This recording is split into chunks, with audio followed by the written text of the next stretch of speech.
তালের বড়া, তালের লুচি, তাল ক্ষীর এগুলো যে গোপালের বড্ড প্রিয়। তাই তো আজ আমি তোমাদের সাথে শেয়ার করে ফেললাম জন্মাষ্টমী স্পেশাল তাল ক্ষীর আর তালের লুচির রেসিপি। তাল ছাড়ানোর সহজ পদ্ধতির সঙ্গে সঙ্গে তালের পাল্প বের করা এবং কেনার সময় কি করে বুঝবে যে কোন তাল মিষ্টি হবে সেই ছোট ছোট টিপস অ্যান্ড ট্রিক্সও রইল আজকের এই ভিডিওতে। হ্যালো বন্ধুরা, আশা করি সকলে খুব ভালো আছো। আহারে বিহারে জন্মাষ্টমী স্পেশাল একখানা নতুন ব্লগে তোমাদেরকে স্বাগত। বন্ধুরা, আমি এখানে নিয়ে নিয়েছিলাম একখানা মাঝারি সাইজের পাকা দেখে তাল। তাল কেনার সময় দেখে নেবে তালের গায়ে যাতে এই রকম ফাটা ফাটা মানে এরকম স্ক্র্যাচ দাগ থাকে, তাহলে জানবে সেই তাল কিন্তু মিষ্টি হবে। কোনোভাবেই তালের গা যাতে পুরো প্লেন না হয় আর তালের রঙটা যাতে অবশ্যই কালো হয়। আমি এইভাবে একটা একটা করে তালের লেয়ারগুলো এখানে ছাড়িয়ে নিয়েছিলাম। তোমরা চাইলে একবারেও কিন্তু গোড়া থেকে ধরে টানলেই দেখবে পুরো লেয়ারটাই কিন্তু খুলে আসছে। পাকা তালের মিষ্টি গন্ধে পোকামাকড়গুলোও যেন আর বাদ মানছে না। এরপর আমি একটা ছুরির সাহায্যে তালের মাথাটা এইভাবে কেটে নিলাম। এরপর একটু করে অংশ ধরে টানলেই দেখবে তালের খোসাটা আস্তে আস্তে ছেড়ে আসছে। তালটা যদি খুব শক্ত না হয় তাহলে তালের খোসা ছাড়ানোটা কিন্তু এমন কিছু কঠিন কাজ না। বন্ধুরা, আজকের ভিডিওতে তোমাদের তালের সম্পর্কেই একটা টিপস দিই। তাল যদি একটু বেশি তিতো মনে হয় তাহলে তালের আটিগুলোকে কিছুক্ষণ চুন জলে ডুবিয়ে রাখার পর তারপর যে কোনো একটা পাতলা কাপড়ের সাহায্যে ভালো করে নিংড়ে যদি তালের ওই পিচ্ছিল পদার্থটাকে বের করে নিতে পারো না, তাহলে দেখবে তালের তিতো ভাবটা অনেকটাই কমে যায়। আমি তালটা মোটামুটি 2 দিন আগে আনিয়েছিলাম। তালটা পাকা হলেও তালটা কিন্তু একদম নরম ছিল না, তাই খোসাটা ছাড়াতে আমার কিন্তু খুব কষ্ট করতে হয়নি। তবে তাল যদি খুব পাকা হয় তাহলে কিন্তু খোসাগুলো খুব ইজিলি ছেড়ে যাবে।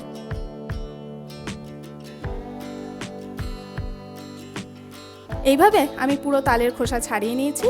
তালের রঙটা বেশ সুন্দর, দেখেই বুঝতে পারছো তালটা পাকা, তবে কিন্তু একদম নরম নয়, যেহেতু আমি 2 দিন আগে আনিয়ে রেখেছিলাম। এরপর মাথার থেকে জাস্ট 3টে আটিকে এইভাবে ধরে টানলেই দেখবে 3টে আটি সুন্দরভাবে আলাদা হয়ে যাচ্ছে। তালটা যেহেতু একটুখানি শক্ত আছে, মানে একদম নরম নয়, তাই আমি এটা পাল্প বার করার জন্য কিছুক্ষণের জন্য জলে ডুবিয়ে নেব। তার ফলে কিন্তু পাল্পটা খুব ইজিলি বেরিয়ে যাবে। বাটির জলটা একটুখানি বেশি ছিল বলে আমি একটু কমিয়ে নিলাম, তবে আমার পাত্রটাও এখানে একটুখানি ছোট হয়ে গেছে, তাই আমি 2টো আটি এর মধ্যে ডুবিয়ে দিলাম। আরও অন্য একটা পাত্রে আর একটা আটি ডুবিয়ে দেবো। এর ফলে কিন্তু তালের পাল্পটা আমাদের বের করতে অসুবিধা হবে না। তবে তোমরা যদি একদম নরম তাল নিয়ে থাকো সেক্ষেত্রে কিন্তু এই আটিগুলো জলে ডোবানোর কোনো প্রয়োজন নেই, খুব ইজিলি কিন্তু পাল্প বেরিয়ে যাবে। এইভাবে জাস্ট 5 মিনিটের জন্য আটিগুলোকে একটুখানি রেখে একটুখানি হাতের সাহায্যে যদি প্রেস করে নাও না, মানে আটিগুলোকে একটুখানি নরম করে নাও, তাহলে দেখবে তালের পাল্প বের করতে একদমই কষ্ট হবে না।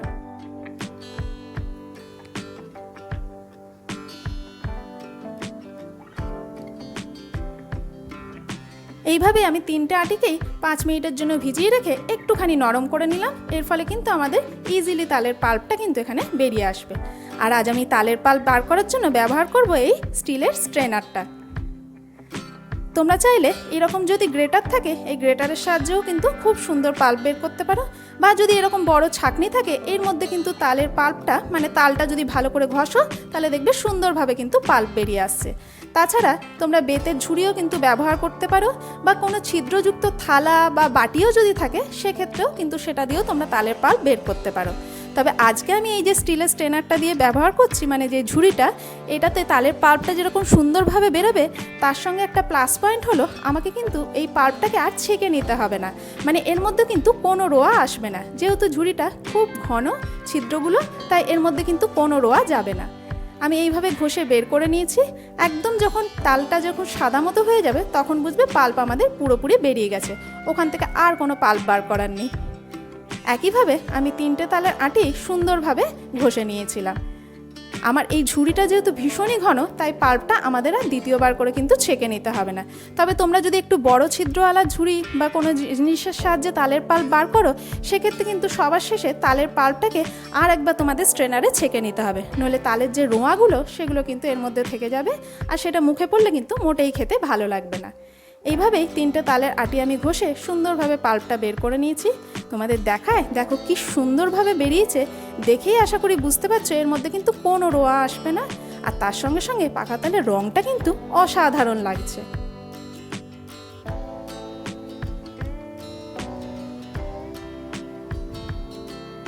একটা তালের 3টে আটি থেকে আমার বেশ অনেকটা পরিমাণেই কিন্তু এখানে পাল্প বেরিয়ে গেছে। আর এটা দিয়েই কিন্তু আজ আমি দুখানা রেসিপি বানিয়ে ফেলবো। তালের লুচি বানানোর জন্য আমি কিছুটা পাল্প আলাদা করে সরিয়ে রাখছি। আমি মোটামুটি একটা আন্দাজ করেই সরিয়ে রাখছি। আশা করি এটাতেই আমার ময়দাটা মাখা হয়ে যাবে। তবে যদি একটু কম পড়ে সেক্ষেত্রে হয়তো আমাকে একটুখানি জল অ্যাড করতে হতে পারে। তবে জল যাতে না অ্যাড করতে হয় সেটাই কিন্তু সবসময় চেষ্টা করো, তবেই কিন্তু তালের লুচিগুলো খেতে বেশি ভালো লাগবে। আর এই বাকি যে পাল্পটা রইলো সেটাতে আজ আমরা বানিয়ে ফেলবো তালের ক্ষীর। আমি প্রথমে গ্যাসে বসিয়ে দিলাম একখানা কড়াই, আর সবার প্রথমে আমি দিয়ে দেবো এই তালের পাল্পটা। আমি এই কাঁচা তালের পাল্পটাকেই প্রথমে কিন্তু কিছুক্ষণ কুক করব। আমি এখন কিন্তু কোনো কিছু অ্যাড করব না, আর গ্যাসে ফ্লেমটা মিডিয়াম টু লোতে রেখে এটাকে খানিকক্ষণ আমি কুক করে নেব। আমি মোটামুটি এটাকে মিডিয়াম টু লো ফ্লেমে প্রায় 10 মিনিট মতো কুক করে নিয়েছিলাম। কন্টিনিউয়াসলি এটা কিন্তু নাড়াচাড়া করতে হবে যাতে কোনোভাবেই নিচে না লেগে যায়, যদিও এটা সহজে চট করে লাগে না। আর এইভাবেই নাড়াচাড়া করে মোটামুটি 10 থেকে 12 মিনিট মতো আমি এটাকে কুক করে নিয়েছিলাম। তারপর আমি দিয়ে দিলাম এতে পরিমাণ মতো চিনি। পুরো চিনিটা আমি এখন অ্যাড করিনি, প্রয়োজন পড়লে করব। আর দিয়ে দিলাম পরিমাণ মতো নারকেল কোড়া। এগুলো পুরোটাই কিন্তু আমি আন্দাজের বেসিসে নিয়েছিলাম, মানে তালটা যেরকম মিষ্টি হবে বা তোমরা যেরকম মিষ্টি খেতে চাও সেই রকম পরিমাণে এগুলোকে অ্যাড করবে। আর নারকেলটা কিন্তু অবশ্যই একটু বেশি করে অ্যাড করো, তাহলেই কিন্তু তাল ক্ষীরটা খেতে বেশি ভালো লাগবে। চিনি আর নারকেল কোড়ানোটা মেশানোর পর এটাকেও আমি আরও মোটামুটি 2 থেকে 3 মিনিট অবধি একটুখানি নাড়াচাড়া করে নেব। এরপর এর মধ্যে দিয়ে দিলাম 2খানা ছোট এলাচ। এলাচের মুখটা একটুখানি ফাটিয়ে দেবো। তবে এটা কিন্তু পুরোপুরি অপশনাল, কারণ মিষ্টির মধ্যে আমার এলাচের ফ্লেভারটা ভালো লাগে বলে আমি দিলাম। আর দিয়ে দিলাম 1 চুটকি মতো সিন্দুক লবণ। যেহেতু আজ ভোগের জন্য বানাচ্ছি তাই দিয়ে দিলাম সিন্দুক লবণ। তবে তোমরা যদি লবণ না ব্যবহার করতে চাও অনায়াসে স্কিপ করতে পারো। লবণটা দিলাম জাস্ট স্বাদটাকে ব্যালেন্স করার জন্য। সেটাকে দিয়েও এখানে ভালো করে মিশিয়ে মোটামুটি আরও 5 থেকে 7 মিনিট মতো কুক করে নেব। এই রেসিপিটা বানাতে খুব বেশি উপকরণের প্রয়োজন হয় না, তবে একটুখানি সময়ের প্রয়োজন হয়। সমস্ত জিনিসটা মিশিয়ে এরপর আমি দিয়ে দিলাম সবার শেষে দুধটা। এই দুধটা কিন্তু আমি আগের থেকে ঘন করে জাল দিয়ে রেখেছিলাম, সেই জন্যই কিন্তু আমি কাঁচা তালের পাল্পটাকে আগে খানিকক্ষণ কুক করে নিলাম। তবে তোমরা যদি দুধটা ডিরেক্টলি মেশাতে চাও অ্যাটলিস্ট একবার গরম করে নিও। ঘন যদি নাও করে থাকো সেক্ষেত্রে দুধটা আর একটুখানি আগেও অ্যাড করতে পারো। আমি মোটামুটি কাঁচা তালের পাল্পটাকে 10 মিনিট আর সমস্ত উপকরণ মানে ওই চিনি, নারকেল কোড়া, এলাচ আর সিন্দুক লবণ দেওয়ার পর আরও 7 থেকে 8 মিনিট কুক করে নেওয়ার পর তবেই কিন্তু আমি দুধটা এখানে মিশিয়েছি। আর সেটাকে দিয়ে ভালো করে মিক্স করে এরপর খানিকক্ষণ হতে দেব। এরপর কিন্তু এটা আমাদের একটু সময় দিতে হবে হওয়ার জন্য, মোটামুটি 15 থেকে 16 মিনিট মতো, যাতে এর কনসিস্টেন্সিটা আর একটুখানি ঘন হয়ে আসে। তবে মাঝে মাঝেই কিন্তু এটাকে একবার করে নাড়াচাড়া করতে হবে। এটা যতক্ষণ হচ্ছে হোক ততক্ষণ আমরা তালের লুচির জন্য ময়দাটাকে রেডি করে নেব।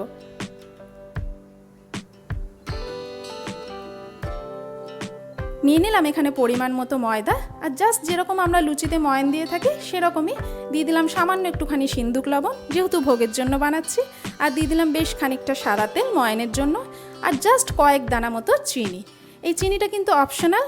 চিনিটা দিলে সেক্ষেত্রে লুচিটা একটু লালও হতে পারে, তবে আমি আমার পার্সোনাল এক্সপিরিয়েন্স থেকে বলছি চিনিটা দিলে কিন্তু তালের লুচিগুলো খেতে বেশি ভালো হয়।